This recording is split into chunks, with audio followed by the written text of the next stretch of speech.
Fala um pouco dessa viagem, acabou de chegar, não só da viagem, mas como foi lá, o que você viu em Doha, no Catar, para já trazer um pouco desse clima de Copa do Mundo que você viu de perto, né?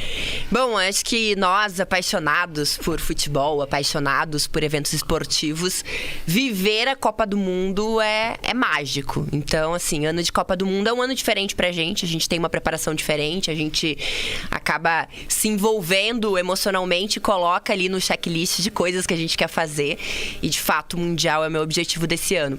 Surgiu a possibilidade de participar produzindo conteúdo ligada à FIFA lá no Catar, e tive a oportunidade de mergulhar um pouquinho na cultura e de entender a formação do Catar e entender o processo que o Catar está passando desde 2010, quando foi anunciado como país sede, né? Quando venceu e virou o país sede, porque realmente passou por essa transformação e ainda está em transformação. Então, o que mais me chamou a atenção foi que para todos os lados é aquele meio perrengue chique, sabe? Que tá tudo em obra, tá com tapume, sabe? Aquela coisa, vou ver o ponto turístico do Catar. Tome tapume! Então, assim, eles realmente estão com essa expectativa, essa intenção de, pela primeira vez na história, um Mundial no Oriente Médio também é interessante, porque é uma forma de unir essa cultura. E eu acho que foi uma imersão muito forte, assim, porque dia 2, no caso, sábado, começou o Ramadã lá, que eu também tive uma experiência pela primeira vez de estar vivendo o Ramadã numa cidade que segue, né? Então, assim, pra quem não sabe, né, o Ramadã é um período de algumas semanas dentro da cultura em que, a partir do momento que o sol está no alto, eu tô falando de termos muito genéricos aqui, não vou estar dando detalhes, mas claro, quando o sol está no alto, até determinado horário, quando o sol se põe, há um jejum, é um momento de reza muito especial, e pós esse momento, até de confraternização, mas pra também rezar, ter bons pensamentos, confraternizar com a família. Então, é uma cidade vazia, todos os restaurantes fechados, alguns hotéis internacionais até servem comida para hóspedes, por entender que nem todo mundo pratica religião, mas é algo bem diferente, assim, é uma metrópole que de repente para respeitar. Então também a questão dos chamados para as rezas, né? Então 4 horas da manhã você começa a ouvir lá aquela música e você fica meio assustado, assim, mas você chega a acordar com a música? Você acorda, porque é alto, né? Então perto das mesquitas, é como se fosse eu não sei exatamente, até eu preciso até pesquisar mais detalhes disso, mas eu acredito que seja uma espécie de um alto-falante, algo assim. Aí tem alguns dizeres, eu fui procurar o que é, eles têm uns dizeres e um som ligado àqueles dizeres também, que é o que anuncia o horário que serão feitas essas rezas, né?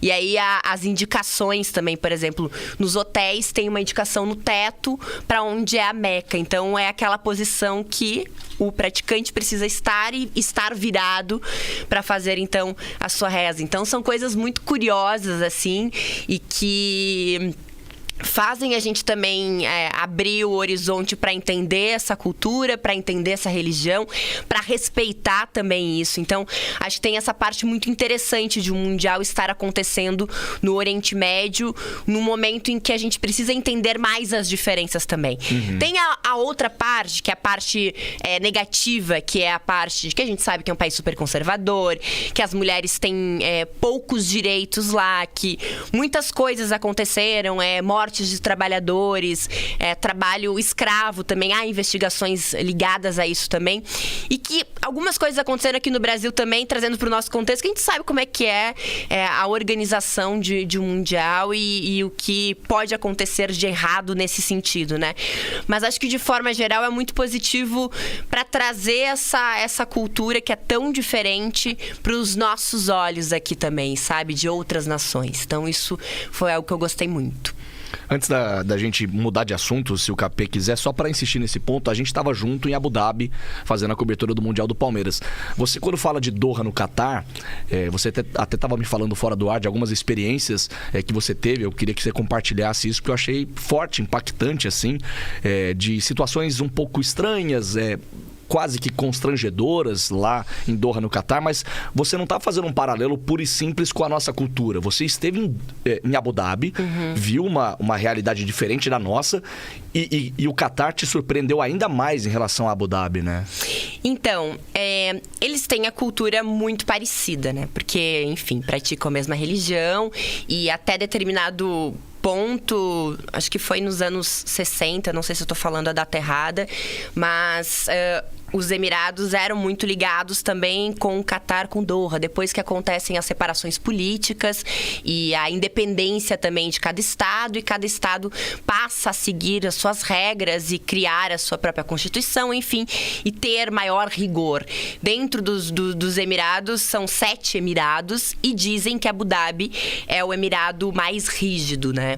E aí Dubai passa a ser a referência mundial e a referência econômica para eles ali. Então, se abre também, e aí na rua você vê gente de saia, você vê gente de short, você vê pessoas até de mão dadas também, coisas que não aconteciam há alguns anos. Na praia, biquíni. Então, porque já abriu pro mundo, digamos assim, né?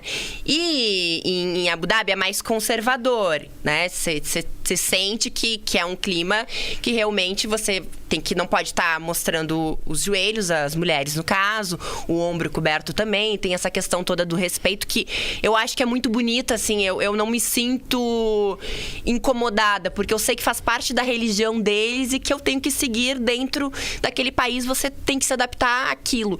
Mas aconteciam situações, por exemplo, lá em Abu Dhabi, que já me chamavam a atenção. Eu fui com meu namorado não falava inglês, eu falava inglês, só que os taxistas, motoristas de aplicativo, ninguém respondia pra mim. Respondiam pra ele. E aí eu comecei a ficar muito incomodada, até que em determinado momento eu entendi, aí eu já chegava falando, olha, ele não fala inglês, por isso que eu estou falando, porque assim, você acaba se condicionando também àquela situação. Foi desconfortável nesse sentido. Mas em nenhum momento eu me senti, assim, temerosa. Já em Doha, eu senti isso, porque antes do sorteio, eu estava com várias pessoas, vários jornalistas e comunicadores e tal, do mundo inteiro. Pessoas que estavam ali para a organização do sorteio da Copa do Mundo.